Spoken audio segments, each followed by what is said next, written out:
What's up, everybody? It's Brian. And Logan. So every week we're going to be putting up a video of decks that you guys choose, the 2 decks that we play. So make sure you guys go check that out, check out the list, and put in your vote for next week. But this was the deck that I chose to play this week, and it's our Danger Thunder Dragon. It's my deck, but we share. So this is a profile from Next Deck Duels if you guys watched that series that we started this week. So for your play starters, we chose to play the triple Batteryman Solar. Yeah, he's your play starter for the deck. You want a Foolish Roar most of the time, if not all the time, especially if you have Hawk in hand or you have something to banish like Gold Star, and it's just faster to go into combo, and it works really well in this deck.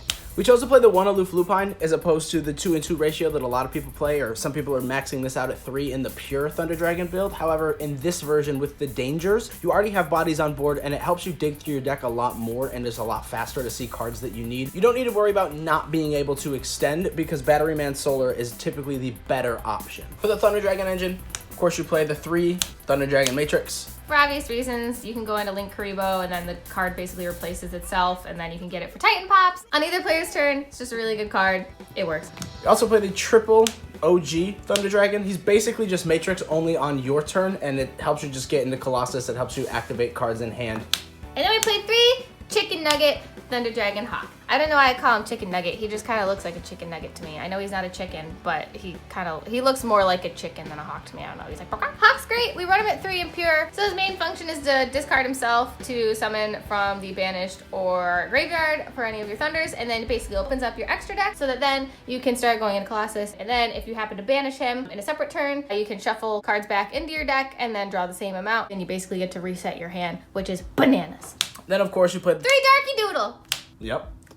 Dark is your searcher in the deck. Whenever it leaves the field or whenever it's banished, you get to search any Thunder Dragon card. So you can search your Fusion if you need it. You can search your Hawk. Those are typically your first 2 targets. You can also search your Duo later on, or you can just search any other Thunder Dragon card that you may need. Dark also functions as interruption on either player's turn because it's a quick effect where you can discard it to add another copy of itself from your deck to your hand. And if you have Titan on field, that will trigger Titan and you can pop a card off a Titan. To round off the 3 elves, we play the triple Thunder Dragon Roar. When he's banished or leaves the field, you can summon a Thunder Dragon from your deck. Typically, you want to go for Dark just because when Dark leaves the field, goes to grave, all that jazz. You can get Dark's effect off, usually add Fusion or Hawk. He's basically just your whole engine starter, makes everything a lot more convenient. Combo off. Woo. And then to round off the Thunder Dragon lineup, we opted to play 1, not 2 of your Thunder Dragon duo. This card is a summoning condition to banish a light and a dark monster, which can also trigger all of your Thunder Dragon effects if you haven't already used them. It's a play extender mid to late game where you can put extra damage on board while continuing to utilize your engine. Duo also has a really useful secondary effect where when this card destroys an opponent's monster by battle, you can banish 1 card from your graveyard and then add 1 Thunder monster from your deck to your hand. It doesn't come up often, but also during your opponent's end phase, you can target 1 of your banished cards and place it on the top or the bottom of your deck. So it just kind of helps you recur some of your resources if you need them back into the deck. And then instead of playing 2 Thunder Dragon Duo, we opted to play 1 Blackluster Soldier Envoy of the Beginning. What a boy. I love this card. I think it's great. It's just as easy to get out as Duo. You banish a light and a dark, summon him. He's got some pretty baller effects. He can banish a card out of the field. He can make 2 attacks in a row, unlike BLS Link, which has to wait until the next turn. This is more broken, and you can just...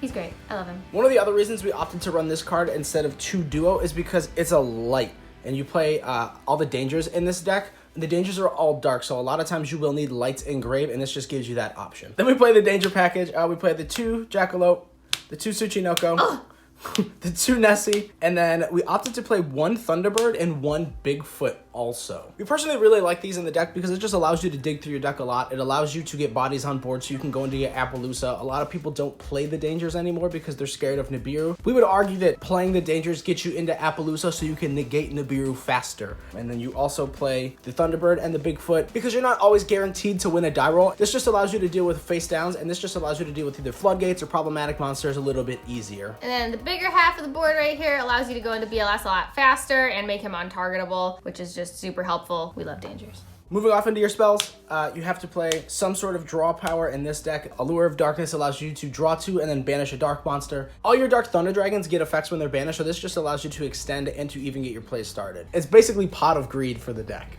But wait, what does Pot of Greed do? Another utility spell is Instant Fusion. A lot of people have opted to not main deck this anymore. However, we feel like this card is just super strong because it allows you to go first or second. First, you can go into your Kaminari attack and banish it, and then any Thunder card in your hand to get your Titan out. And then going second, you can get your Thousand Eyes Restrict and then just provide interruption before you even get your engine started. And who needs life points, am I right? And then probably your powerhouse card of the deck, double Thunder Dragon Fusion. So Thunder Dragon Fusion is obviously mandatory. You don't really need to run it at 3. 2 is plenty because you can search it out with Dark. You shuffle your materials for Titan, which is 3 Thunder Dragon monsters from field, banish, or grave, pop them back in the deck, get Titan out, start busting boards, and then in your next main phase, the turn this was not sent to the graveyard, you can banish this card from your graveyard and search out a Thunder monster. Any Thunder monster, like, I don't know, Tenko Seka, or anything that you really need. It could be solar, it could be any play starter that you might want in your hand. You play the 1 Gold Sark. This card is just a play starter. You can only play 1 Gold Sark. Oh yeah, that's true.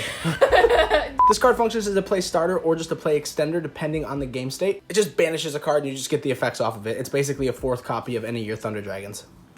You don't see this often, but we did opt to main deck 2 Twin Twister. Back row is not really the best matchup for this, as you can see in the Paleo duel that we posted earlier this week. You main deck 8 Dangers, so it also allows you to get their effects when you discard for cost for Twin Twister. But look at how happy he is to see Twin Twisters. He's like, ah yes, give me my free summons. I look so handsome. And that is 40 cards. However, we play 41. You have to play Skill Drain. Oh my god, it's Skill Drain. If you're able to resolve this going first and you have a Titan on field and they can't out this, you have a 3,200 beater on field. You win! This is just so many cheesy free wins that this card is worth the 41st spot. So good. Onto the extra deck. Link Karibo for your Thunder Dragon Matrix plays. Standard. Because you play Dangers, you do need a generic Link 2. You could choose to play Lambda, you could choose to play Beat Cop, you could choose to play IP. Our IPs are just in other decks right now, so this works. It's the same purpose. It doesn't matter. IP is visiting. She's away. You play the 1 Tongue Twister, the Summoner. Summer Summoner. There it is. This card just allows you to extend when you have 2 Thunders on your field. Whatever. We know what that does. Whoa. Removal cards, shuffle back, pop back row. You need them. They're kind of staple cards at this point. We really don't need to explain them. And then we get into the big boys. The 1 BLS Link. You have to play this card in this deck. This is also a win condition against any control matchup. If you can use any of your Dangers and or you can use some of your bigger Thunder Dragons, this card's untargetable and they can't get over it. So yeah, like with my frogs, I can't get over this card. This card is insane. I can't do it. Absolutely worth the price point. Speaking of price points, you have to play Appaloosa also. This card just offers you 3 to 4 negates. It allows you to prevent Nibiru, and it's just another win condition for this deck. And with the Dangers, it's just so easy to get to. Like, you can just summon, boom, boom, boom. Moving into our Thunder Dragon package, 3 Thunder Dragon Colossus. Obviously, he's our sweet special boy, and we don't want to hurt him or limit him or semi-limit him or do any of those terrible things that people on the internet want to do to him because he doesn't hurt anybody. He's a good boy. You could get into triple Colossus pretty easily with this deck. You can go into double Colossus. Really, it's up to the player with how you're doing things. But you know what he does. Says no, can't search, ultimate protection, good boy deck. We opted to only play 2 Titan. You don't really need more than this specific build. You don't go into 3 often unless you're going into a late game. The extra deck is extremely tight, but this card is just a 3,200 beat stick. It's protected by destruction of card effects, and then whenever a Thunder card is activated in hand, it gets to pop a card on the field. Yeah, and if you have Skill Drain flipped, I mean, you basically win. Instant fusion targets, going first and going second. This is just a Thunder fusion that allows you to banish to get Titan out. And this just provides you interruption. And then for that spice, the final card in the extra deck, you play the 1 Dingirsu, the Orcus of the Evening Star. I hate this card, but it's really nice to play when you can play it and you can start sending stuff. It's one of those like hate cards where you hate it so you have to play it. I mean, if you really go through the deck build, you play 7 level 8s, and they're just so easy to get out. They're so easy to overlay.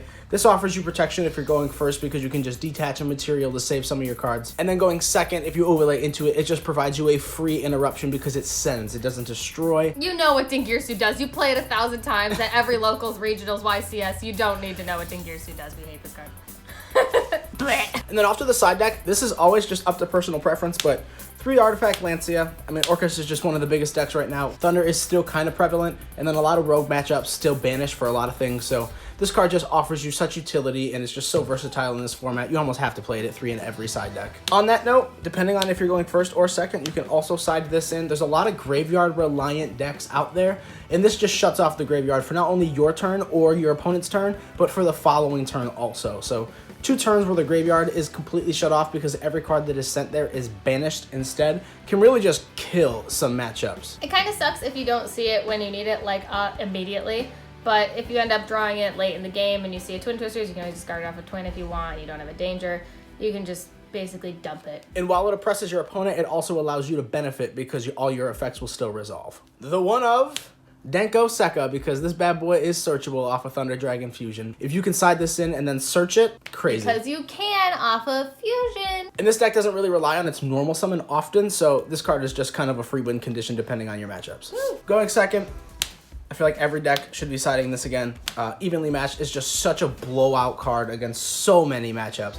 The third Twin Twister, just once again, back row, sucks. And then to round out the side deck, 3 Super Duper Schmooper Poly and Starving Venom, who is your target for Super Duper Schmooper Poly. Obviously, most people are running this in their side deck or even their main deck. You could run this in your main deck if you build a Thunder build of your own. It's really up to you. This card's busted. We all know what Super Poly does. Bless, it's at 3. it says discard 2, so you play 8 dangers. Hi, welcome to Test Hands. Look at my son. Look at my son. Look at my son. Huge shout out to Cardboard Gaming. You go check him out on his website. The link will be in the description box below. He's got a ton of designs. You can also get your own custom field centers. They've got that super cool prismatic secret rare foil to them. And they're just so affordable. And I think for anybody trying to get into or already into the competitive Yu-Gi-Oh scene, this is just a mandatory thing. Like, you have to have some of these. So go check them out. So just shuffle real quick. This is already kind of shuffled already, but. And your opponent will cut. That's me. I'm the opponent. And then we'll just draw our first 5.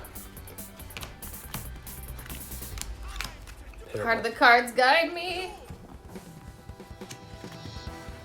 Wow. Oh my man. God. That's insane. So you open the Battery Man Solar and the Hawk. So I think your safest line of play is always just normal your Solar, activate Solar's effect to dump your Roar. Activate Hawk in hand to special summon your Roar back, which will trigger Battery Man Solar to get you a token. And then you would link for 2 into the Tongue Twister. Roar would then activate special summoning Dark. So even here, if they Nibiru'd you on your 5th summon, you'll still get Dark's effect no matter what happens. But let's say they don't do that, you go straight into Appaloosa with 3 negates, and then Dark will activate, searching you your Fusion. So right now you have 3 different lines of play. You could activate your Fusion to get your Titan by shuffling back your 3. You could also go instant Fusion and any Thunder Dragon card in your hand, preferably the OG, to get a second Titan. Or you could use your Fusion with your OG Thunder Dragon to get your Colossus, and then you could also hard make Titan with these. So I think that's the route that we're gonna go. So we'll activate Thunder Dragon in hand to grab 1, and then we can also activate the second one to grab the 3rd. Now we'll activate Fusion, shuffling back 1 and 2, making you a Colossus. Then you can activate your Instant Fusion, grab your Kaminari attack, and then you can banish the Kaminari and the OG Thunder in your hand to make Titan. Now, yes, you've gone through a lot of resources. However, you still have 1 interruption in hand off of Titan. You have your opponent not being able to search, and you have Appaloosa with 3 negates. You also have a follow-up with Thunder Dragon Fusion to search anything that you would need, and your top deck would be another interruption. Wow, what a deck. I love this deck. Next to Paleo's, it's probably my favorite deck to play because it's just so recurrable. It's got so much consistency, unlike a lot of decks, like my frogs when you don't see a frog for at all. So this deck is just a ton of fun to play, and you can just take so many different routes if you know what you're doing. Thanks so much, guys, for hanging out. Make sure you go check out the links in the description box below. There's the link for the Cardboard Gaming Custom Field Centers. We've got our own TCGplayer store if you're looking for any cards. It's the holiday season. Feel free to go grab some of your friends or some of your family members some great stuff. Hi, Mom. I bought you a common ash blossom for Christmas. Happy holidays. Anyways, you can feel free to check out our Instagram at CrushCardsYGO. It'll also be in the description box below. If you ever want to just send us a message with questions and you don't want to comment or have us wait to go through the comments, you can just shoot us a message there and we'll get back to you a whole lot faster. Anyway, guys, be sure to like, comment, and subscribe if you enjoyed this video and you want to see more. Also, be sure to check out the next Deck Duels video. It's the video right before this one, and drop in the comments to that video what you would like to see us play against each other next week. We've gotten a ton of votes. Have a great day. I love you. You matter.